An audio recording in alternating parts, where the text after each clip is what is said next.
What's up, YouTube? Welcome back.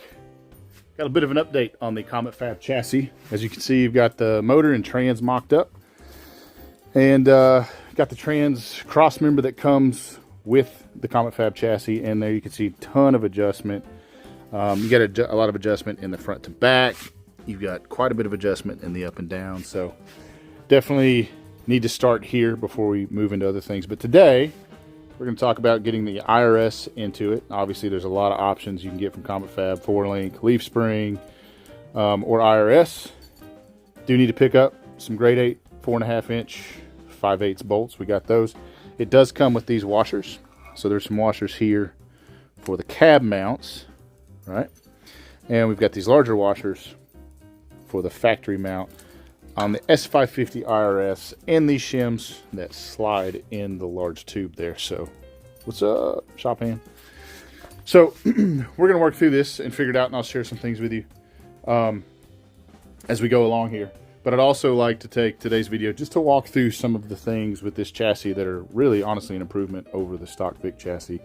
For example, you know, the camber adjustments you have here. So we'll share some of those details, but for now, let's get this IRS in.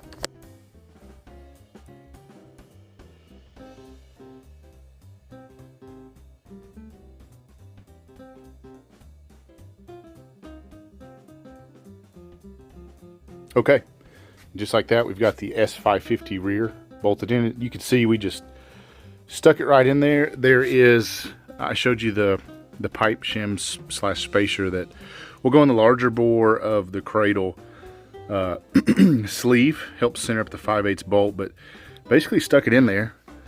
Found some common measuring points, like from the inside of this upper arm bracket to the inside of the frame wall, and from the back of it to this brace. It is perfectly straight, and it is within a 32nd of an inch, less than a 32nd of an inch, left to right. Again, this whole thing can get blown apart to coat the frame, but really easy, pretty straightforward. Not a whole lot to it. We ended up not using these washers. Didn't need them. So when we go back together with it, I'll reach out to Tim at Comet Fab and make sure we didn't miss something there. But you see, I've got a piece of aluminum just mocking up the drive line. Just give me an idea of where the drive shaft may sit. Gonna go with an aluminum drive shaft, I think, on this truck. So things are starting to come together, shape up in terms of what this thing's gonna look like. So a couple of things I want to point out on the chassis, but before I do, I promised I'd have some header options for you. So there's one that Comet Fab recommends. It is a BBK Shorty, and then these just came out. Let's do like a really quick unboxing. So right off the cuff, the packaging on these, it's really nice. I mean, it's not what I would expect for shorty headers. Decided to order shorties because we have some long tubes. Been through the long tube game with these, with not Comet Fab, but just any chassis, and you know, you're going to end up doing some modification. Could not get the passenger side on those off-brands to work, but I found these SVEs from late model. Just happened to find them looking online, and looks like our bag broke, but comes with all new hardware. We've got new gaskets. It's nice to see, even for the stock style flange. So that brings up, you know, some changes we'll be making. These are 321 stainless, I believe, but they are powdered to bronze. But they come with a stock style ball flange and then a flat flange. What these are Coyote Swap headers that are meant to bolt right into a new Edge Mustang, so 99 to 04. So I knew they'd fit tight. We're gonna pull them out real quick, take a look at them, talk about some of the changes I'm gonna make to them, and then get a couple of them mocked up. Both of them mocked up. So there we have it, out of the box. These have a 1 3/4 primary into a 2.5 inch collector. I'm going to cut this stock style ball and socket connection off, put a V-band on it. Like I said, these are stainless. They are powder coated. Nice SVE logo. I mocked one up, but before I get those on, there's a couple things. Once I get them on, you won't be able to see some stuff as well that I want to point out. But just kind of want to go front to back and point out some of the things that I've noticed that are going to make assembly of this truck pretty simple. So we'll start off with this pocket here. If you've ever put, you know, a stock chassis back together, it's obviously closed on the outside, so you're always reaching over the top of the truck or underneath the truck to get the core support bolted on. Obviously access to both sides is really nice here, so I do like that. Also want to point out that you have the front bumper mount is left off. So you can add that if you want to tuck the bumper some, if you want to raise it, lower it. You basically have the freedom to put your front bumper anywhere you like with that separated or divorced bracket. So looking forward to that and seeing what kind of aesthetic improvement that'll drive for the truck. One of the things I noticed, I haven't 100% verified, but this motor's sitting where it's going to sit. It may move forward some. It definitely won't move back anymore. Let me see if this is a better shot. Yeah, that is the Coyote oil filter adapter. There's cooler on there.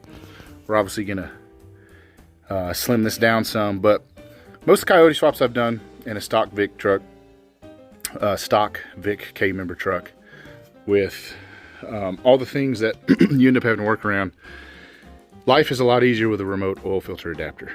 And what's funny is I almost went to order one of these and I thought, well, I don't need that just yet, so let me wait, hold off. So I think I can just delete the cooler here, and that's gonna be pretty easy access there.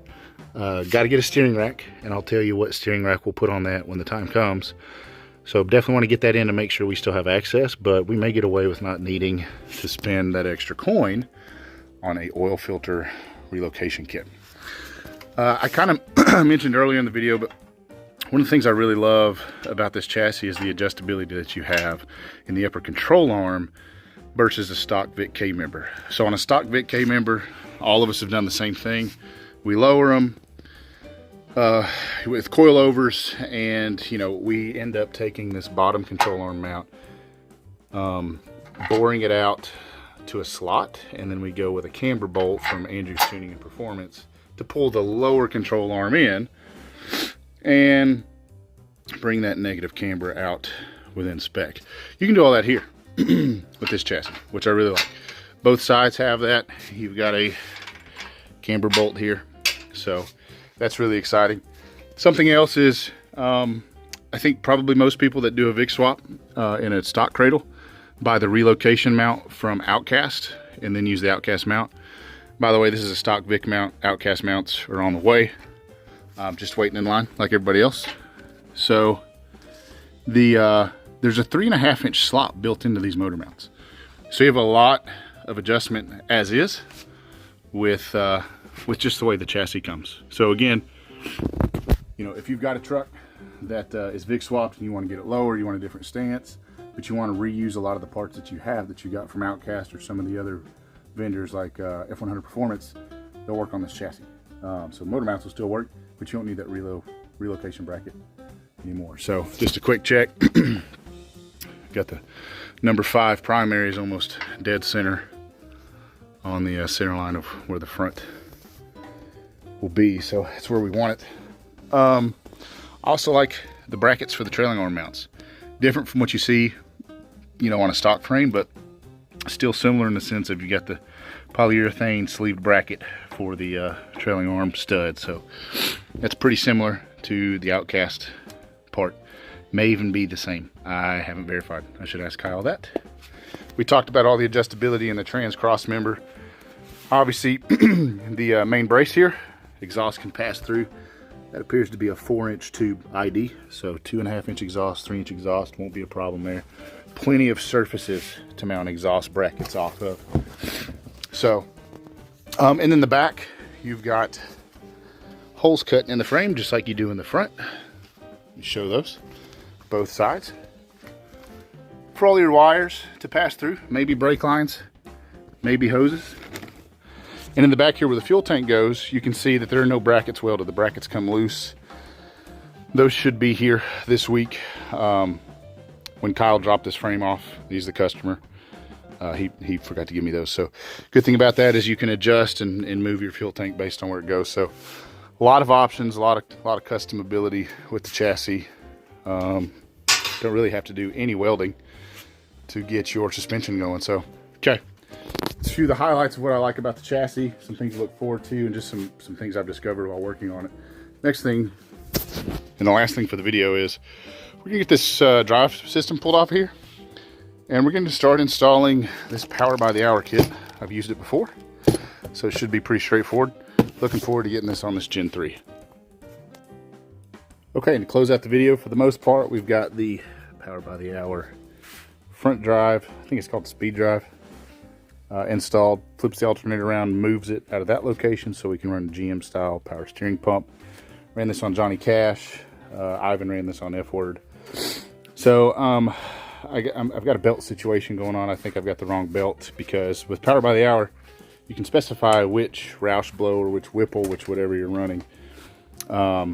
Looking at the instructions for the front feed, and again, this came out of a junkyard motor, so I need a pulley here, and then I need an entirely different belt. But for the most part, got that knocked out.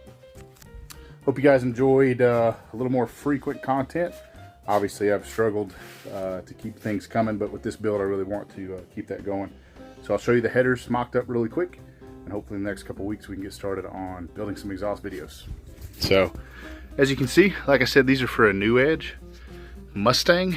We've got plenty of clearance around the block. We're not going to have to cut anything, do a clean cut. May weld a elbow here and then do a V-band, but definitely want to get V-bands on both sides. So that's the passenger side. But as you can see, this Comet Fab chassis drivetrain build for a dent side is coming along. So hope you guys enjoyed the content. Catch you in the next one.